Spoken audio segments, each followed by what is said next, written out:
Sometimes when you do your projects, one of the things that you get really excited about is just the chance to do something that you are passionate about, the chance to do something that interests you, that's exciting for you.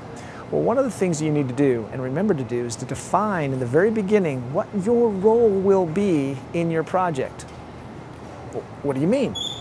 My role's everything. It's my project. I'm doing it.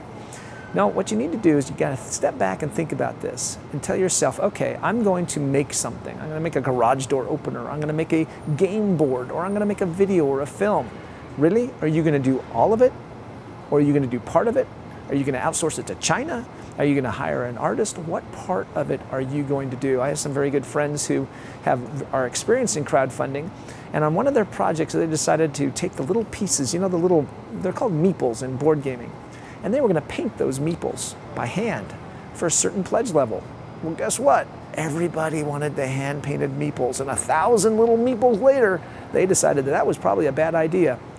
Remember to put yourself and define your role in the project so that you know how you're going to fulfill that project. Because otherwise, sometimes we get too excited about it. We get caught up in the excitement of this project and how we're going to do it. So we stop and think about that. So that's one of the things that I want you to think about is what's your role as you start to define the project. And then what you want to do is break that project down into manageable pieces. Okay, if my role is A, what's involved with A? And then break down B, break down C, break down D, and then find the resources that you need.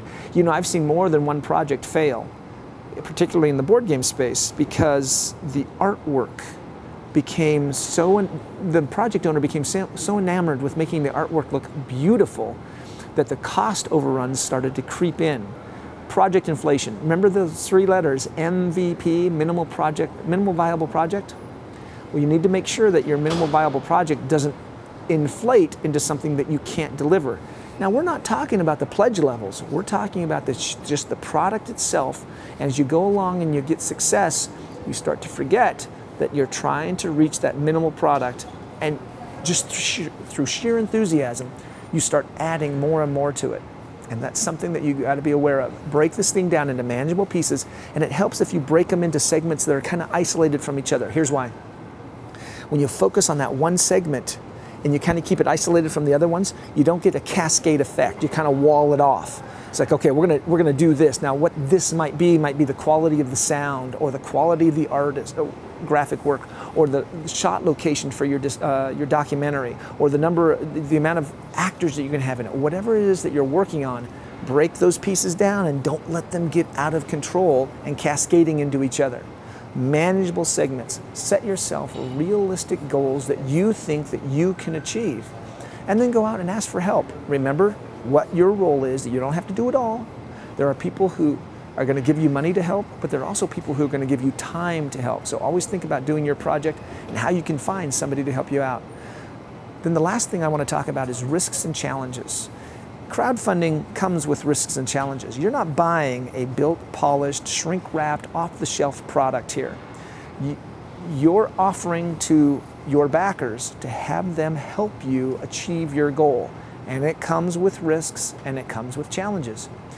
You need to define, if you're using Kickstarter as your crowdfunding platform, you need to define what those risks are, what those challenges are, and how you are qualified to overcome them.